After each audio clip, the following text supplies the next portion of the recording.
इंशाअल्लाह हम आपकी तरह नहीं घबराते और ना जान की परवाह है और ना ही किसी किस्म की हमें कोई फिक्र लाक है।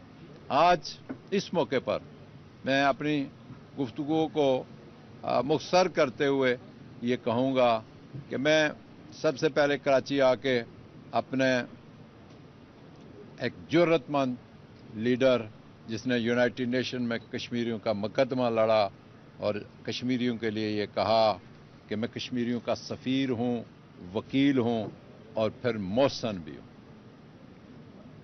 मैं इमरान खान साहब का इस कराची आकर, शहर कायद आकर शुक्रिया अदा करता हूँ कि आपने मुझ जैसे आदमी को मौका दिया कि मैं भी अपने कायद के मज़ार पर हाज़िरी देने आया। अगर मैं वज़ीर आज़म ना होता तो शायद मेरी हाज़िरी मुमकिन नहीं थी। तो इसके अलावा जो उन्होंने मुझ पर एतमाद किया और जीबी जो कि कश्मीर का हिस्सा है, गिलगित बल्तिस्तान, उन्होंने वहाँ एक पैकेज दिया वहाँ के लोगों के लिए कि वहाँ लोग अच्छे तरीके से ज़िंदगी बसर करें, उनका रहन सहन ठीक हो, इंफ्रास्ट्रक्चर ठीक हो, इमारतें बने, रोड्स बने और फिर टूरिज़म जो है वो उस इलाके का बेहतर हो सके, टूरिस्ट के लिए जो है वो सहूलतें हों। तो उन्होंने कोई 300 बिलियन जो है वहाँ जीबी को दिया, लेकिन हमें अल्लाह ताला के फजल व करम से कश्मीरियों को 500 बिलियन से ज़ायद जो है वो पैकेज देकर कश्मीरियों की हौसला अफजाई की है। इसका भी मैं शुक्रिया अदा करता हूँ और उस पर हमने काम शुरू कर दिया है। इसके अलावा मैं आपको ये भी बताना चाहता हूँ कि जब हमें हुकूमत मिली तो फिर हमारे लिए जाने वाली हुकूमत ने आसानियाँ नहीं छोड़ी। जिस तरह यहाँ पाकिस्तान में आप देख रहे हैं कि अपोजिशन क्या रोल प्ले कर रही है, पाकिस्तान की क्या खिदमत हो रही है, इसी तरह वहाँ भी जाते हुए उन्होंने आने वाली हुकूमत के लिए कोई आसानियाँ नहीं छोड़ी। वो मैं भी चंद लम्हों में आपको उनकी कारस्तानियाँ बता देता हूँ। वो ये कोई न समझे कि मैं यूरोप में बैठा हूँ, ये कोई न समझे मैं यूनाइटेड स्टेट में बैठा हूँ, ये न कोई समझे कि मैं यूके में बैठा हूँ।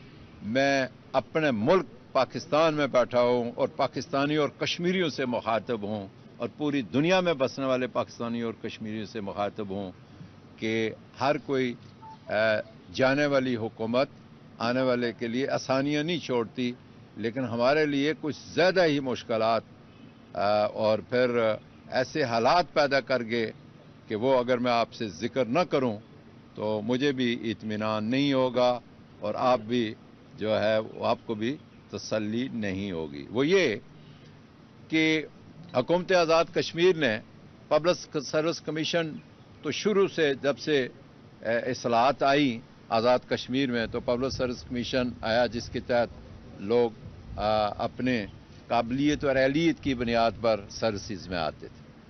लेकिन ये गवर्नमेंट आने के बाद 2018 में उन्होंने NTS को रवाज किया कि जितने तालीम के इदारे हैं उसमें टीचर जो है वो NTS के ज़रिए जो है एक थर्ड पार्टी के तौर पर एक इम्तहान होता था और उस इम्तहान में जो पास करता था मेरिट पर वो लेते थे।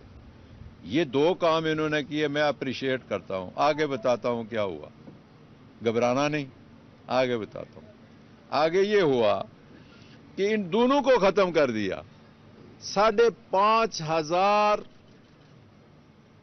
मुलाजम हडाक था और आर्जी था, कॉन्ट्रैक्ट पर था, उन सारों को 4 दिन पहले एक कानून पास करके उन सबको मुस्तकिल कर दिया गया, परमानेंट कर दिया गया और तमाम वो जो किया था डरा था वो सारा सफाया कर दिया। एक तरफ तो ये कि मैंने जैसे पहले आपको कहा कि उन्होंने ये किया कि NTS के ज़रिए लोग मेरिट पर आएँ, PSC करके लोग मेरिट पर आएँ, और दूसरी तरफ से क्या कमाल दिखा दिया कि जाते हुए सबको पास करके मुस्तकिल करके। और हमारी हुकूमत ने आते ही मैं समझता हूँ वो उन्होंने 5,000 को मुस्तकिल करके 1 लाख पढ़े लिखे बेरोजगार नौजवानों के साथ जुल्म किया। हमने आते ही जो पहला काबीना का इजलास था उसमें ये एक्ट पास किया कि ये जो एक्ट पास हुआ है ये रिपील करते हैं और सारे लोगों को पीएससी के थ्रू और एनटीएस के थ्रू आना चाहिए।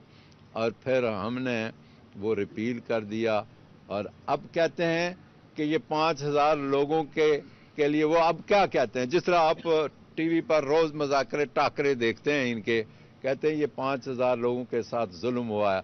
तो मैं आपके रिकॉर्ड पर यहाँ कराची वालों आपको बताना चाहता हूँ, कश्मीरियों को बताना चाहता हूँ, पूरी दुनिया के लोगों को बताना चाहता हूँ कि मैंने 1 लाख कश्मीरियों को मेरिट पर जो है वो आगे बढ़ने के लिए मौका फराहम किया है, जो वो कत्ल करके गए थे। ये है वो ऐसी सूरत हाल। अब मैं एक और मिसाल दे के, एक दो और मिसालें दे के आपको बताना चाहता हूँ। पूरे 5 साल उन्होंने PML एंड की हुकूमत ने आज़ाद कश्मीर में 5 सालों में